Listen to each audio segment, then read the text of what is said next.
Corona মহামারীতে চলছে বিশ্বব্যাপী অর্থনৈতিক মন্দা। তবে তার মধ্যে সুখবর হলো 2020 সালে দক্ষিণ এশীয় অঞ্চলের দেশগুলোর মধ্যে সামান্য হলেও বাংলাদেশের মধ্যদেশীয় উৎপাদন বা জিডিপি বেড়েছে। এই তথ্য জানিয়েছে জাতিসংঘের অর্থনৈতিক ও সামাজিক বিষয় নিয়ে কাজ করা United Nations department of economic and social affairs বা UNDESA।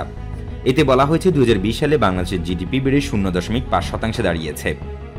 প্রতিবেদনে বলা হয় 2019-20 অর্থ বছরে বাংলাদেশের প্রবৃদ্ধি হয়েছে 4.3%। তবে কমেছে দক্ষিণ এশিয়ার অন্য দেশগুলোর।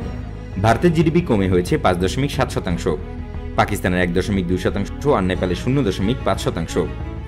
জাতিসংঘ বলছে চলতি অর্থ বছরে অনেক দেশের অর্থনৈতিক অবস্থা ঘুরে দাঁড়াবে। বাংলাদেশের প্রবৃদ্ধি হবে 5.1%, ভারতের 7%, পাকিস্তানের 0.5%, ভুটানের 3.5%, মালদ্বীপের 9.9%, আফগানিস্তানের 4.4% এবং শ্রীলঙ্কার 3.1% হবে।